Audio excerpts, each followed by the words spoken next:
Showcasing local talent, professionals, and everyday people making Salt Lake City what it is today. It's time for another episode of the I Am Salt Lake podcast. Welcome back to the I Am Salt Lake podcast. This is episode 66. My name is Chris Hollifield. I am the host, and I want to personally welcome you for joining in and taking some time out to listen to my podcast, showcasing locals, individuals, professionals, just everyday people that are making Salt Lake City what it is today. IamSaltLake.com is the website for the podcast. You can head over there. You can find out more about the podcast. You can download all the previous episodes. I got links for iTunes, Stitcher Radio. We're also on the Mediocre Radio Network. If you'd like to be a guest on the show, drop me an email. IamSaltLake@gmail.com. I'd love to bring you on the show. I'd love to showcase you and show Salt Lake City what you're all about and what you're doing to help make the city just a little bit better to live in. This episode, I was able to sit down with Kevin Kirk from the Heavy Metal Shop. I took my gear on the road, went down to 63 Exchange Place in downtown Salt Lake City. We sat down in the shop before it opened up. I got a chat with Kevin, find out about the Heavy Metal Shop, kind of the backstory, how it opened up, found out about kind of some of the early bands that he was into, some of the musicians that he got to meet along the way of doing the Heavy Metal Shop. And let me tell you, I mean, if you're not familiar with the Heavy Metal Shop by now, then I suggest you go check out his shop. It's really, really cool, and it's a big part of the Salt Lake City music scene, in my opinion. So having the opportunity to sit down with him and find out his story and share that with you guys was really an awesome experience, and really honored to have him as a guest on one of the episodes of the I Am Salt Lake podcast. So anyways, without kind of giving away too much more of the conversation, I'm going to jump right now into that conversation that I had with Kevin Kirk down at the Heavy Metal Shop down at 63 Exchange Place in beautiful downtown Salt Lake City, Utah.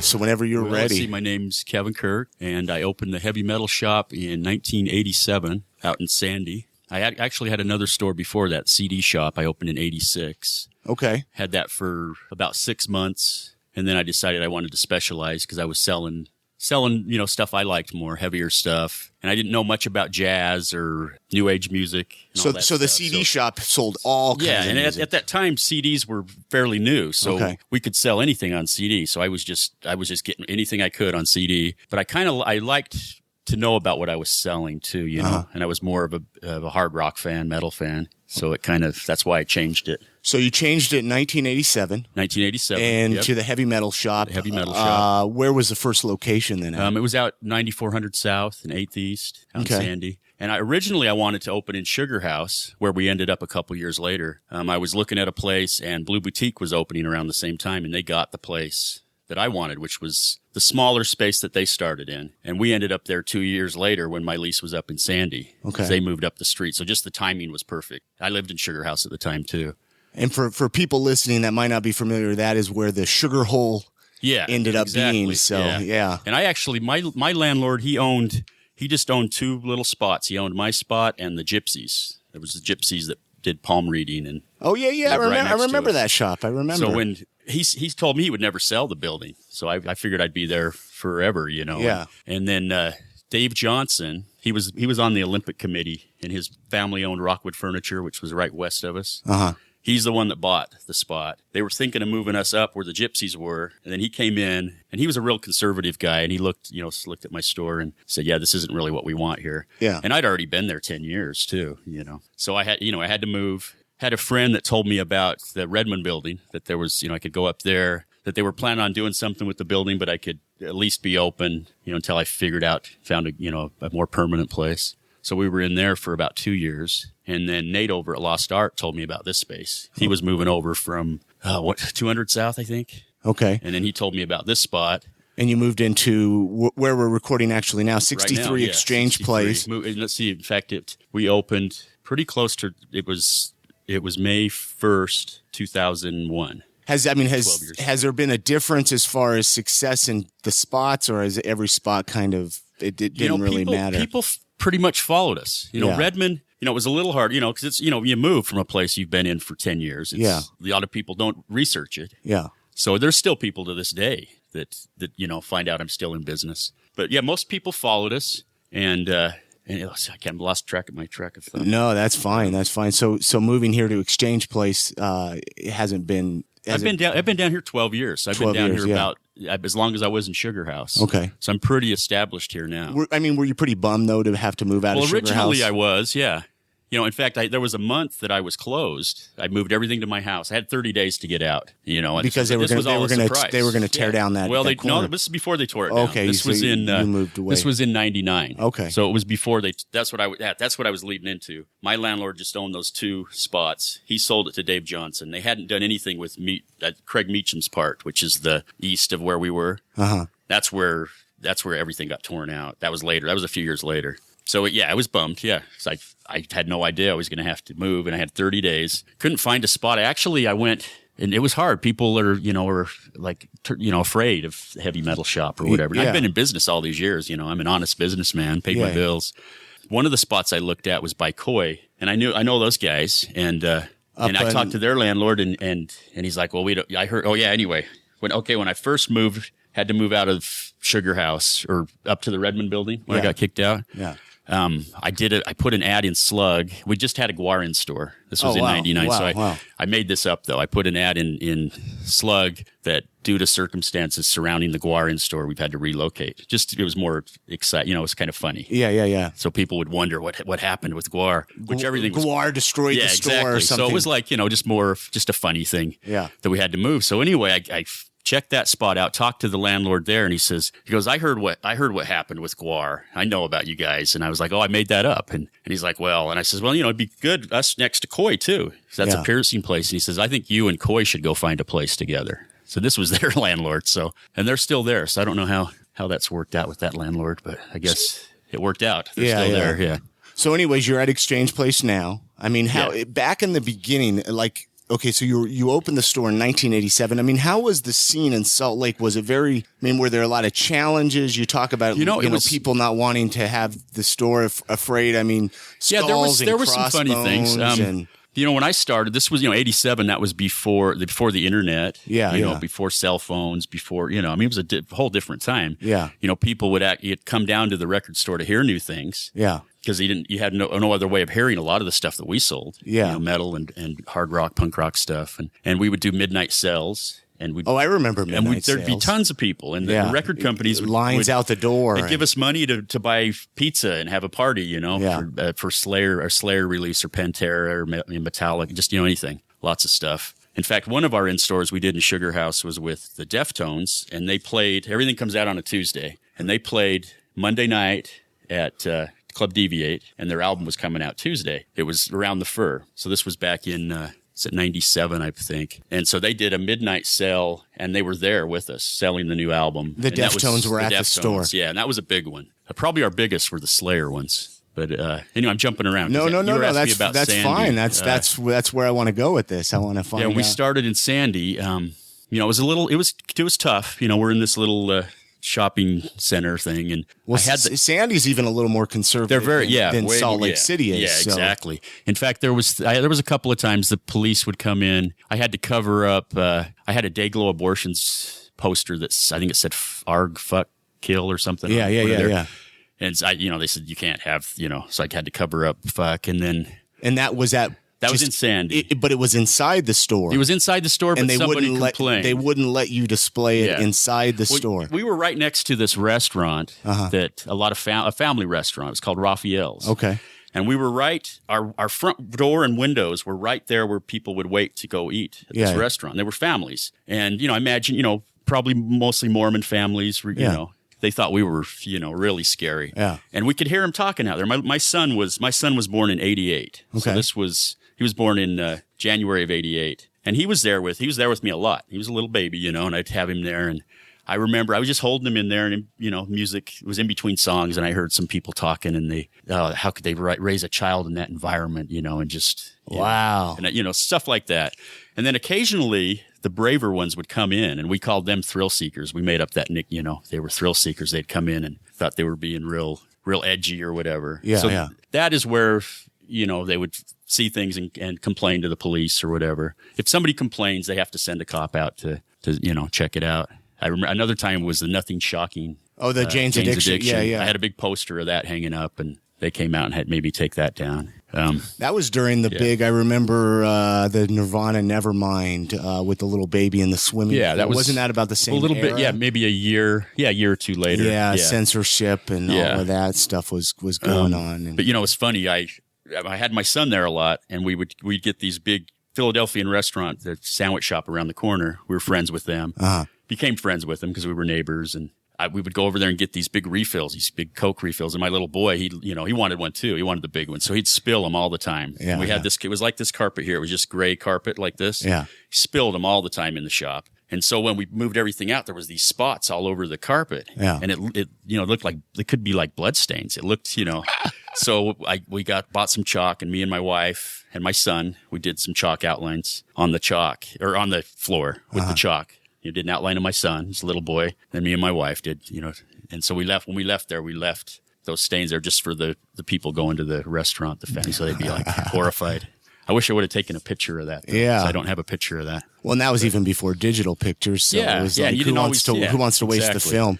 And you didn't always, like now you have a camera all the time with you, with your phone. Yeah, way different times. You mentioned like the Deftones coming in the store. Who has been some of like your most memorable musicians that you've had come in the store for in-store? I mean, you've even had bands play, or do you we still do that. We do that more now than ever, but we did back then, and this was in Sugar House.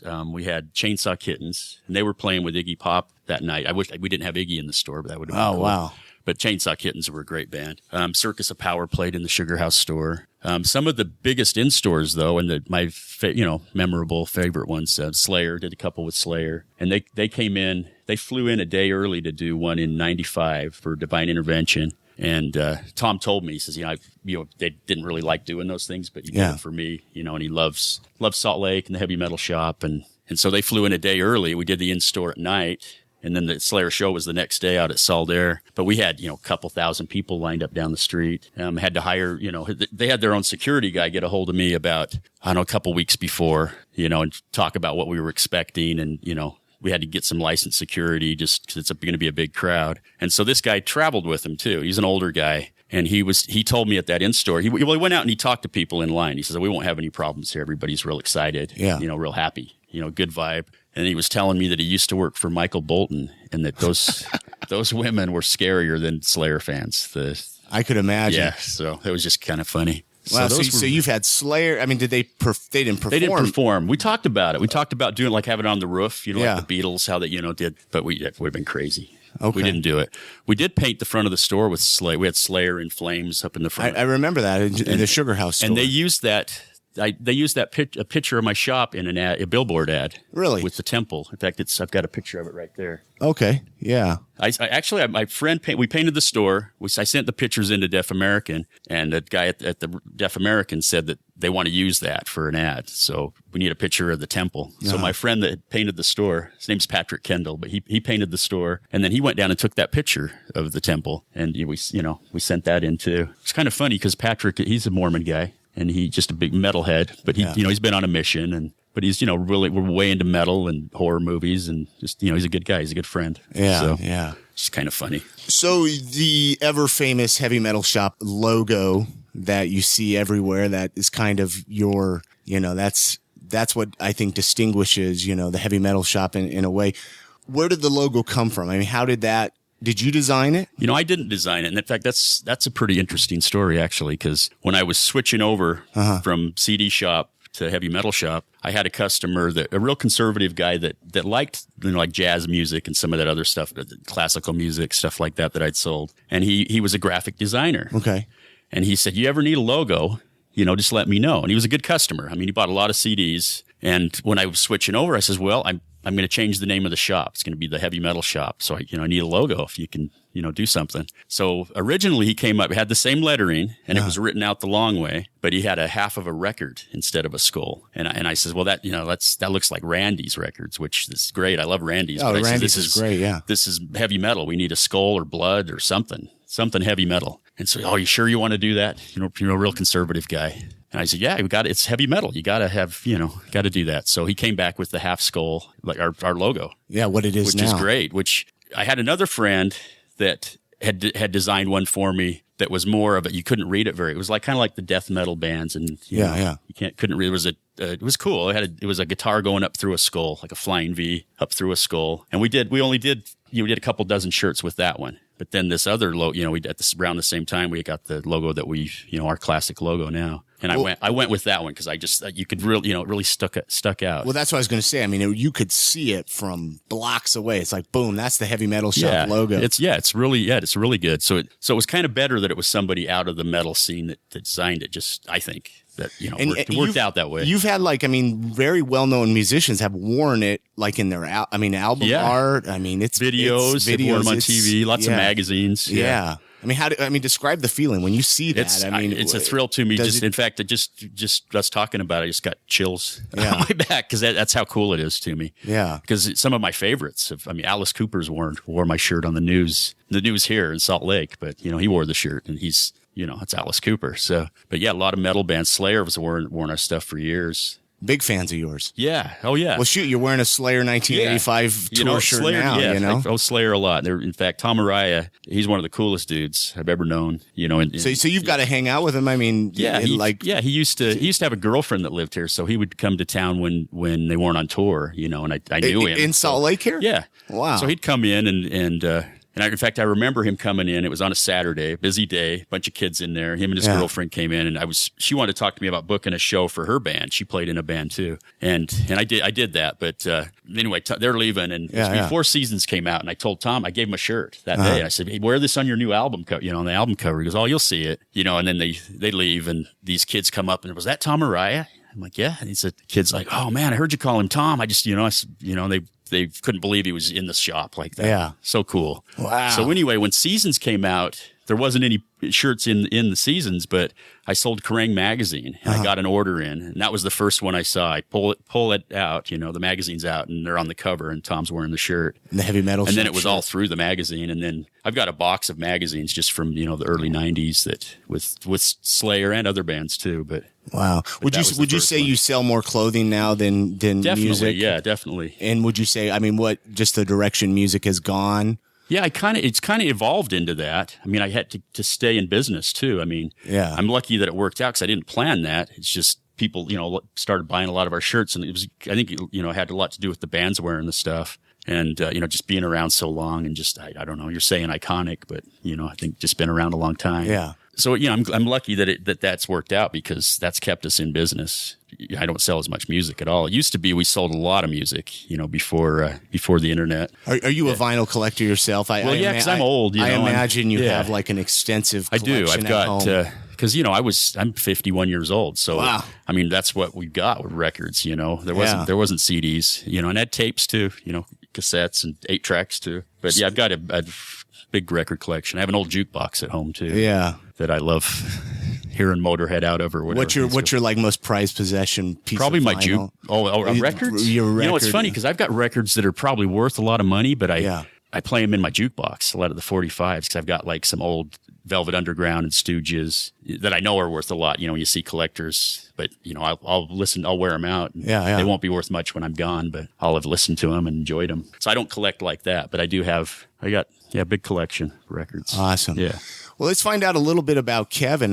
So you grew up here in Salt Lake. Well, I was born here, and then my family moved to Idaho when I was in 4th grade. So I lived in Twin Falls, Idaho for just a little while. Well, until I was in 9th grade. We moved back here 76. But my first shows that I went, I've been a music fan from. What was the first concert or first live music show that you ever went to? Well, the first concert I went to was in 1975, and it was in Boise. Okay. I went with my older sister, and it was the Edgar Winter Group with Climax Blues Band. Wow. And Rick Derringer was the guitar player in Edgar Winter, in that group at the time. And then the few shows I saw in Idaho before I moved here that was the first one. And then the next one was Johnny Winter, Edgar's brother. Uh-huh. And Ted Nugent warmed up for him. 75. So that was the first Nugent album after the Amboy Dukes, but it was the first album that anybody even knew who he was. And that was before all his, I'm not much of a fan of him now, but back then, he was pretty cool to a 13-year-old kid.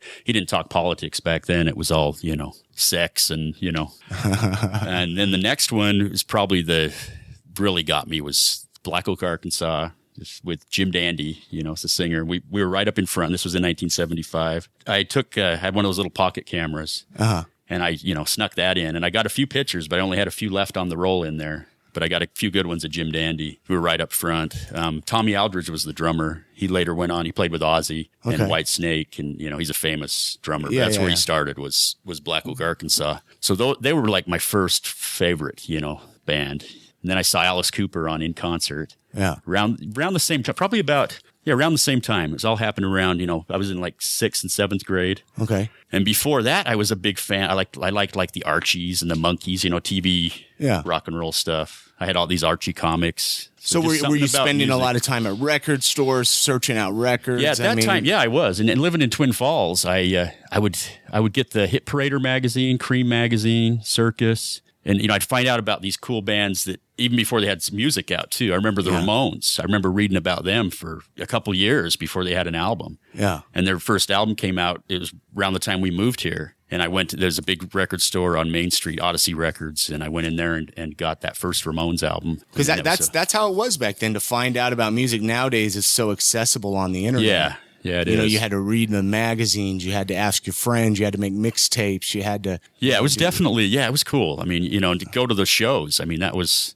Well, I still love going to live shows, though. There's still. Do you still make it out to a lot of live shows? I do. Yeah, as much as I can. It's one of my favorite things to do. Who are some like recently? What are some? This is kind of funny because they're not really a metal band, more of a poppy rock band. Sparks. We went to Portland and saw them a couple weeks ago. Oh wow! So you get to travel a lot. As much as I can. I'm not rich, so I can't go to everything. But Sparks I'd never seen, and they're one of my favorites from high school. I just loved. They're just awesome. So you had to make the trip out to Portland. So actually, it was after the tattoo convention. I get tattooed at that, and I told my wife. I said, "Well, Sparks is on tour. They're doing 10 shows in America." At the tattoo convention in Portland or here in Salt Lake? I was working. Yeah, I had a booth set up here. I'm kind of jumping around. No, you're fine. But I told her, I said, I'm not going to get tattooed this year, but if I make enough money, I want to go see Sparks. I want to go see him in Portland. Yeah. So we had friends in Portland too. And so I did. I did pretty good at the convention and we went up there and saw them, got right up front. Just awesome. They're cool. So you're married, you have a kid. I mean, is your wife pretty supportive of everything? Yeah, she's always been way supportive. In fact, when we first got married, she was going to school to be a court reporter. And I was cutting meat. My dad's a meat cutter too, like a butcher, in a butcher shop. Mm-hmm. And I've done that since a very young age. I'd go with him when I was a kid. And he'd pay me, just cash, bag chickens or whatever. Anyway, I was doing that, and that's I was a meat department manager for Smith's, and I was in a store where he got a good bonus, and that's where I saved my money to open my record store, the first CD shop. Yeah. So I'd kind of planned that. I wanted to do that. This was before we had kids. My wife finished school, so she's a court reporter. I'm doing that. And then when I opened my store, I didn't really have anything to lose. We didn't have any kids yet. We're both making pretty good money. Initially when I first opened the shop, I still worked part-time cutting meat when my son was born. And that, it was good insurance too. That paid for his birth. And then I got too busy where I couldn't, they wanted to keep me. It's like, oh, can you work Sundays or whatever? And I was too busy with the shop raising our first son. He was born in 1988. Okay. And, so I didn't cut meat I didn't do it for 20 years.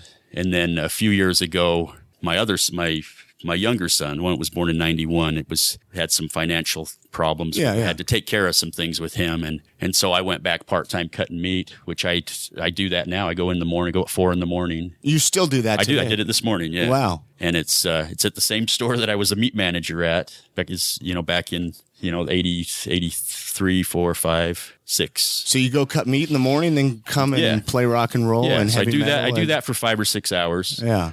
Come here. That's, I open at noon. I used to open a little earlier, but to do both, I've changed the hours a little bit. You're open from what, noon to 6? Noon to 6, yeah. And then, if there's people here, I stick around. A lot of times people come in around 6, and so sometimes I'm here till 7. Just, depends. And if we're doing it in store and have a band here or whatever, sometimes we're here till 9 or 10. So what are some of your favorite things? I always like to find out, from people I talk to, just kind of some of your favorite things about living in Salt Lake City. Like, what do you like about Salt Lake? Yeah. Well, I love, it's beautiful. Yeah, it is. It's a beautiful city. I love, we love to go to the lake or go hiking. And I used to go skiing and snowboarding with my boys when they were younger. Okay. I skied all my life too. My family did that too. So I skied like all through till my son got into snowboarding, and then I did that too. And then we bought a boat in 94. That's another one of my favorite things to go, go wakeboarding or just go to the lake. So do you still go out to the lake and go wakeboarding? Yeah. Awesome. Yeah. And when I was younger, we used to go, which is great here because you could go to the lake and go wakeboarding, and there'd be like snow on the side of the lake. And then in the same week, you could go up snowboarding. Yeah, yeah. And I used to be a little more hardcore like that. Like we would do that. Like we would be, me and my friends would, we'll go, let's go, we want to go wakeboarding. So, you put on a dry suit, freezing water, but you get to put on a dry suit and do that. And then you can go snowboarding too. So yeah, it's great for all that. It's a pretty good city, music wise too. I mean, it's a metal town. Do you keep up much with the local scene, like any local musicians or? Yeah, I've known a lot of them over the years. I've sold a lot of their tapes and then CDs and and they're still young kids that are playing metal that are awesome. There's a lot of great. I mean, you're right across the street from the Shred Shed, Yeah, and that's awesome too. And Jesse's a cool dude. And it's neat to see the activity. I mean, I'm sure that you've seen a progression through the years of Salt Lake kind of becoming what it is. Yeah, the downtown was when I moved down here, there was a lot of vacancies, and it wasn't a great time for downtown. Yeah, and it's changed now. I mean, it's pretty happening now. In fact, I don't know who Jesse had over there last night, but they had a big line out down the street. Yeah, so that's cool. Any favorite local restaurants that you like down here that you like to hit up? I always like to find out about, places and. It's this kind of a fancier restaurant. One of my customers used to manage that Faustina, but that's, really Oh, good. Yeah. That's up 300, I think, isn't it? And so, we've been going there for years. It's like kind of our birthday or anniversary restaurant. Yeah. And there used to be, let's see, what's the one, some of these, they're gone now. There were La Parisienne. That was like my, first favorite one here. Used to go to Cinegrill a lot when we were younger. And then, the pizza place up by the U, that's been there forever too. Yeah. But that's not down here. But do you ever make it over to the pie hole right around the corner here for the pizza? I haven't yet. I talked to a girl that worked there about doing some pizzas for an in-store. So, we'll probably do something. But I hear how good it is too. It is great pizza. When I'm down here, I'm just down here those hours, and I don't eat dinner down here usually. We've eaten over at the Himalayan Kitchen. And that's good. And then the Green Pig's really good. So we're surrounded by a lot of really good ones. Yeah.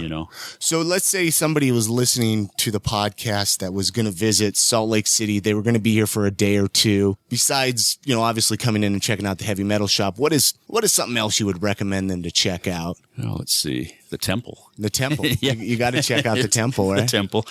I mean, I didn't know if there was any even a favorite bar or a favorite, just a spot, a park. I don't know. I just always curious, recommendations. God, I like to get to the lake, and there's lakes that are pretty close. Yeah. East Canyon, we've gone there a lot, and Pine View, those are the closer ones. Yeah. Starvation, a couple hours away, but that's a great one too. And then there's so much to do in this area. And that's what's so great about it. I mean, you can be in downtown, you can be up in the mountains, you could be, if you want to go down to Utah County, you can go down to Utah County. Yeah. Oh, yeah. I ride my mountain bike. Okay, so you're a mountain biker too. And, I live on the avenues. So, once I get my camper on my truck, for boating, I'm riding my bike. And that's, I love doing that too. So based off of everything that you shared, share something about yourself that people wouldn't expect. Well, that Sparks thing's probably one of them. I'm a Sparks fan. But yeah, I like a lot of different kinds of music. It's not just metal. What's like a band that you listen to that people probably wouldn't expect Kevin to Sparks would be one of those. Okay. I would think that. God, I love so much stuff though. Let me think. God, a lot of it makes sense though. I love Cheap Trick, the New York Dolls, Alice Cooper. Well, yeah, see, all those bands, I didn't know if you had like a secret Britney Spears obsession. No, Sparks would probably be the oddest thing, I guess, but not really. If you listen, they're just real clever. They're cool.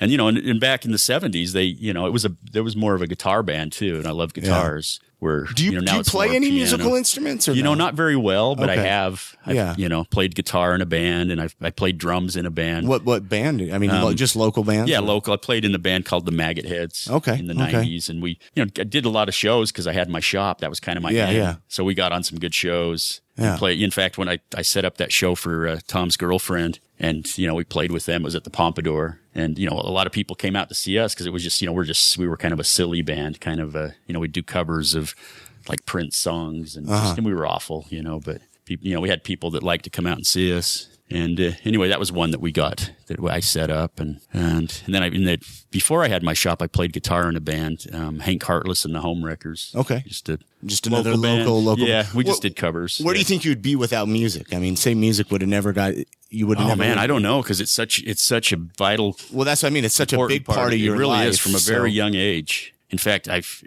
always got to have music going. Yeah. It's just it's so important to me. I mean, that's got to be kind of cool. You get to hang out in this shop all day, listen to music, and meeting the people. You get to hang out with your dog. Yeah. What's your dog's name, by the way? Sydney. Sydney. Yeah, she loves to come with me, and when I ride my bike, she rides in my backpack, and I take her with me. I mean, that's gotta be. It's been really cool. I've been living the dream, really.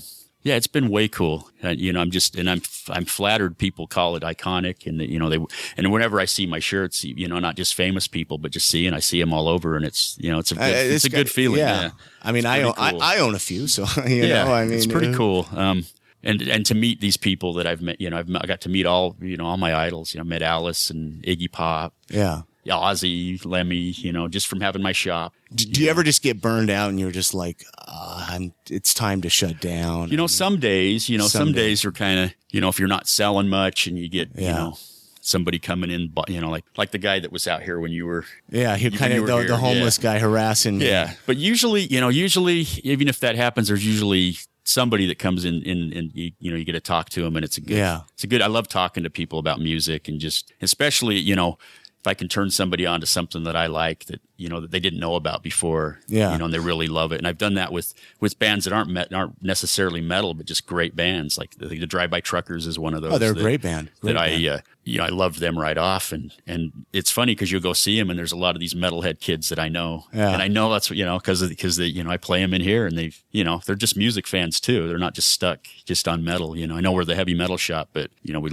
just love good music. So, do you ever get people that come in here and they're just like, "What's this store all about?" Or what's they're looking for like a some mainstream CD or something. Don't get a lot of that, but you get a lot of that where they come in and they wonder what it is. They've seen it, and then they come in, they see what it is. They walk in, it's just a big open room, and then there's the people that are just like, and a lot of this has happened from people, tourists would come in and they're just like, they get pictures in here and pictures with me and in the shop, and and then guys that are even like in bands and stuff too will come in and they're bow down, it's funny, it's cool, it's really cool. I mean, there's got to be a cool feeling. I mean, it's very cool. Yeah. I've been real fortunate, that it's worked out how it has. Cause I think it's just, I'm really a big fan of music. I'm not really, it wasn't like I guess I am a businessman, but I'm a music fan first. I mean, that's like, did you go to school for business or anything? No, I didn't. No. That's what, so it's, I'm not that smart. I mean, obviously, but I think people might get that too when I talk to them. I really, I love music. I mean, that's such a big part of me. I'm not just here to sell them a CD just to get the few dollars. I want them to love that band like I do. Just because it's such a good feeling. So, well, cool. Where do you see the future of the heavy metal shop? I mean, where do you have like any? God, I don't. I just day by day. Just day by. I love it. I don't have. I just hope I can do it as long as I can do it. I'll be here.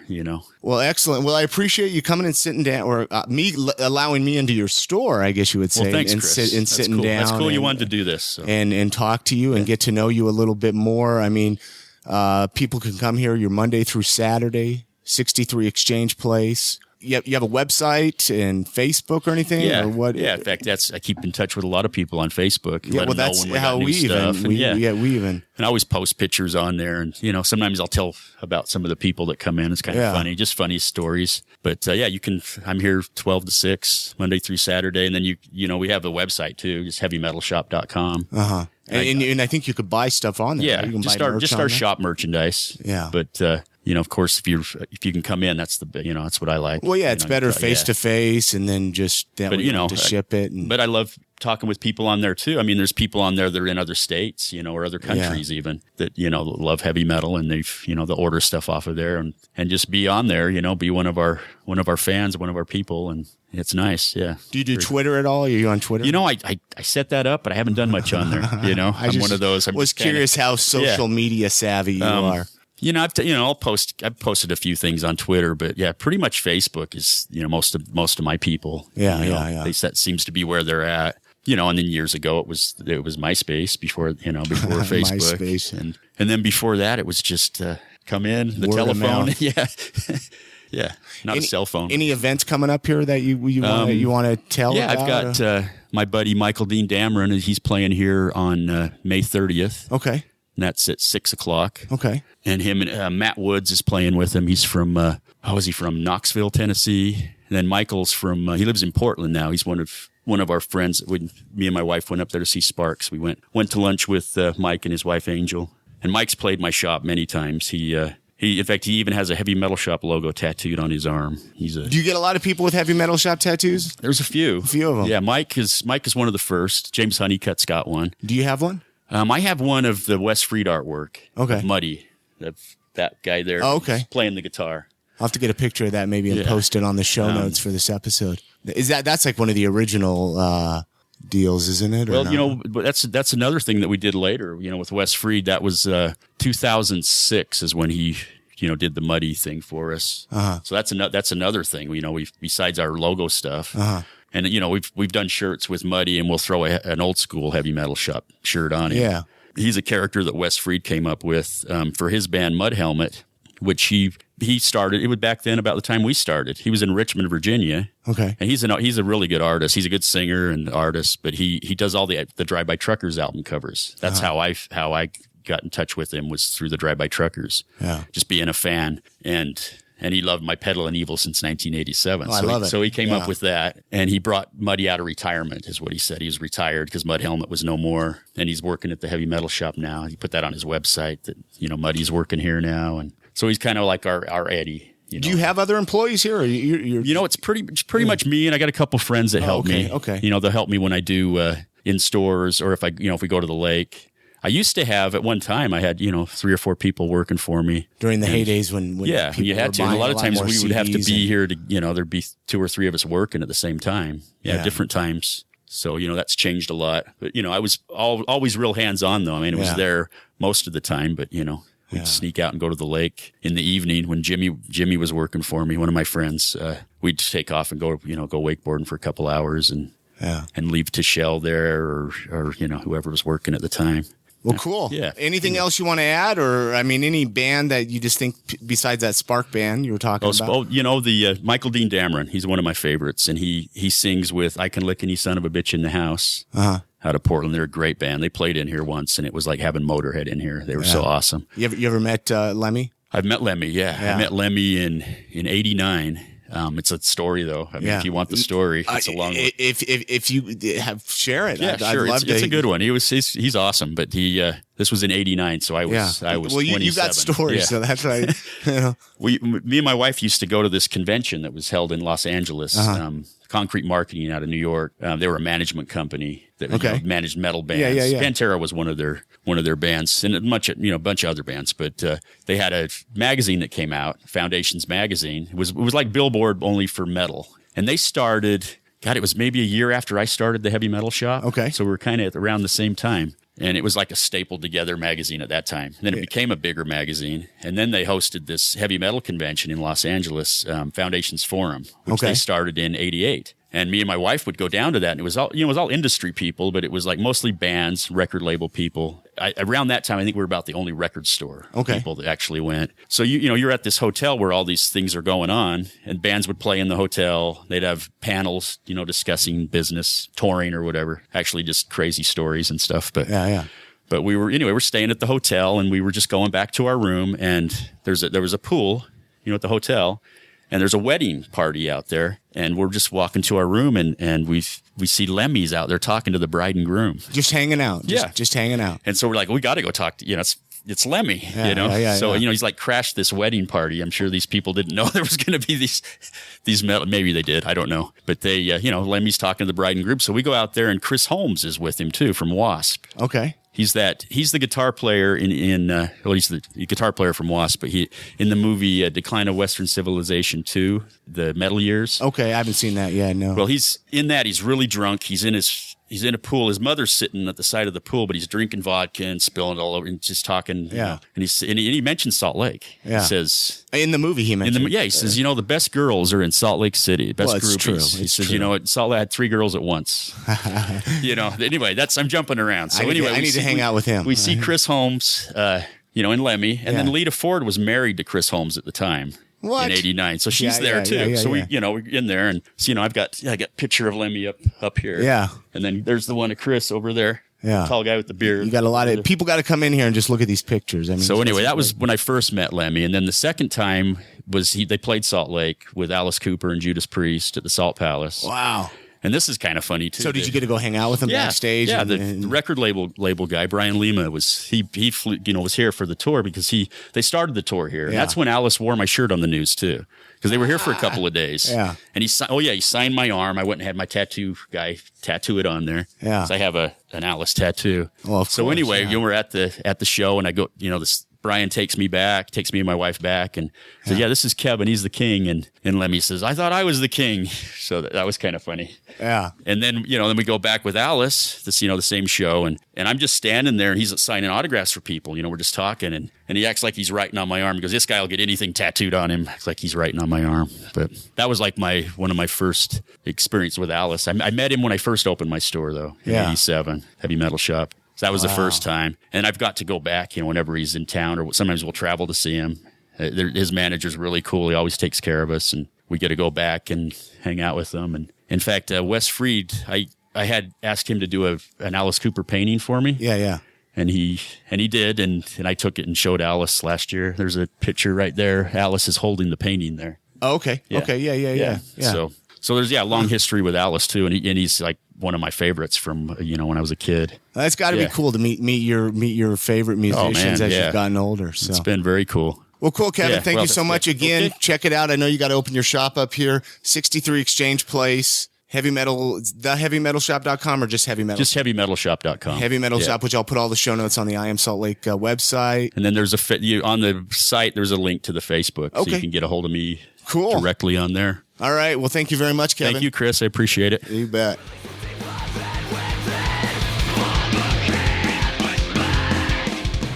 Hey, many thanks goes out to Kevin Kirk for coming on the show and sharing his story about the Heavy Metal Shop with the rest of you guys. I had a really great conversation with him.